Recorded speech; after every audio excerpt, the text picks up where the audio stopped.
Moving on to number 7, a little bit more lighthearted. Somebody that made his name in the 30s, 40s, 50s, and even after television came along, Jack Benny was the toast of the town on radio airwaves.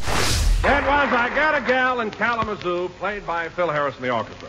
And speaking of Kalamazoo, ladies, whether you're a gal in Kalamazoo or Kankakoo, oh, Brother Roo, why not serve your husband a bang-up breakfast treat? Just try him on Grapes Nuts Flakes. there you go again. Don, that's great. And now let us continue with our story of what happened when the 2 cadets from Santa Ana visited Jack in Beverly Hills. As we left Jack, he had been knocked cold by a tap from a tiny pot. Look at that lump on my head. I'm glad Phil took the baby home.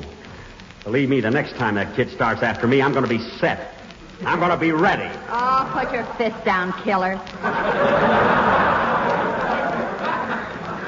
Well, I'm mad. Come on, let's take these bottles over to the market.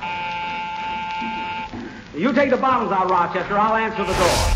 In our house as kids growing up, when Jack Benny, Jack, when he would be on, like, the Tonight Show, at the time it was Jack Parr and then Johnny Carson, but I do remember a little bit of when Jack Parr was the host.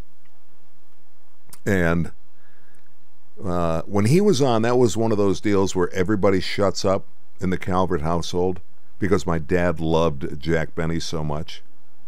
I mean, just absolutely loved him. Always had the violin, but never really played it. And when he did, he'd squeak out a number. And but just absolutely the greatest deadpan artist maybe in the history of Hollywood. But man, he made a lot of people laugh. Woof. One of the earliest influences as far as a radio personality was well before I was a huge radio listener was Wolfman Jack. He was all over my childhood, from the movies and television.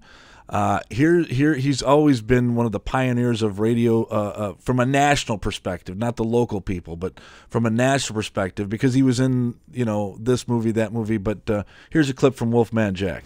The old Wolfman on CJCH, the Big 92 here in Halifax. And I tell you, Terry Williams, he's the program director. He picked me up out of the airport. And also Randy was with him, too. And he's going to be doing something with me later on, Randy Duell. He's coming back on the air here tonight. As a matter of fact, he's starting tonight, man, at 8 o'clock. And old Randy looking good. Put on a few pounds, I think, didn't you, Randy? Huh? A touch. Just a touch. But he's still looking good, girls. And the old Wolfman is here live in person tonight.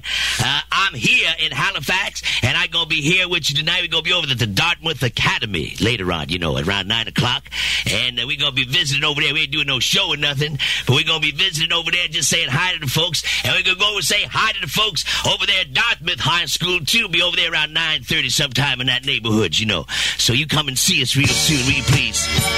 What are your thoughts on Wolfman Jack? As someone who did, who followed in his footsteps, not per se his footsteps, but came after him, that was a different era of being a DJ, wasn't it?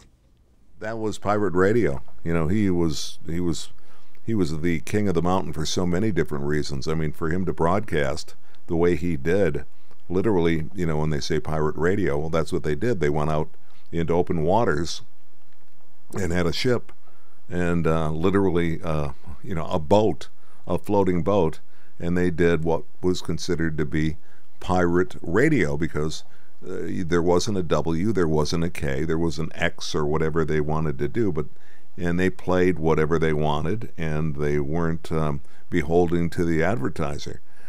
So Wolfman not only was a rule breaker, he was a rule maker in terms of really telling people, if you want to do this thing, baby, you gotta get a little Wolfman in the pipes, or whatever it is. That was pretty good.